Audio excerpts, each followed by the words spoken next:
Some of the governor's soldiers took Jesus into their headquarters and called out the entire regiment.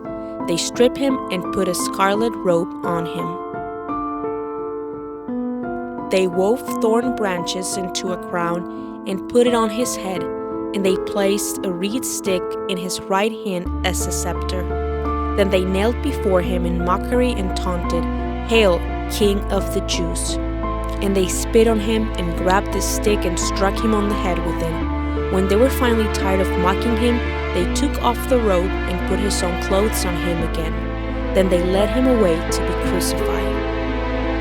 Along the way, they came across a man named Simon who was from Cyrene, and the soldiers forced him to carry Jesus' cross, and they went out to a place called Golgotha, which means place of the skull.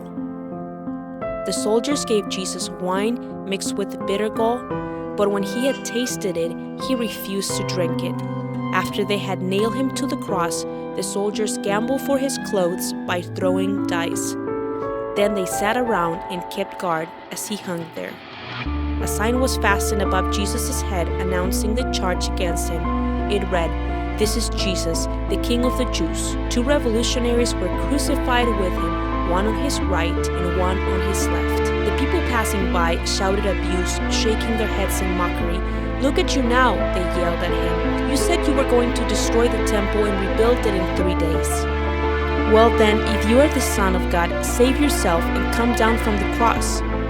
The leading priests, the teachers of the religious law, and the elders also mocked Jesus. "He saved others," they scoffed, "but he can't save himself.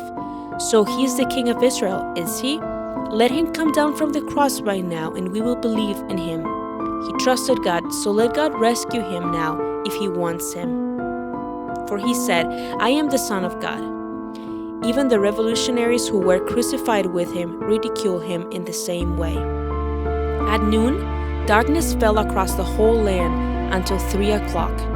At about 3 o'clock, Jesus called out with a loud voice, "Eli, Eli, lama sabachthani," which means, my God, why have you abandoned me?" Some of the bystanders misunderstood and thought he was calling for the prophet Elijah. One of them ran and filled a sponge with sour wine, holding it up to him on a reed stick so he could drink. But the rest said, "Wait, let's see whether Elijah comes to save him." Then Jesus shouted out again, and he released his spirit. At that moment, the curtain in the sanctuary of the temple was torn in two from top to bottom.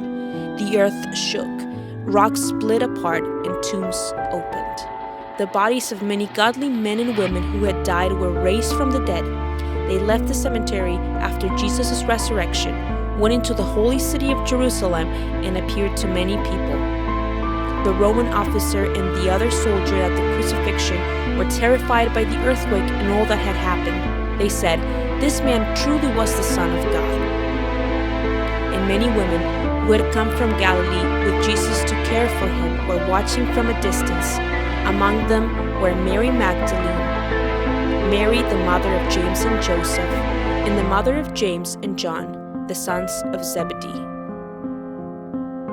As evening approached, Joseph, a rich man from Arimathea, who had become a follower of Jesus, went to Pilate and asked for Jesus' body, and Pilate issued an order to release it to him.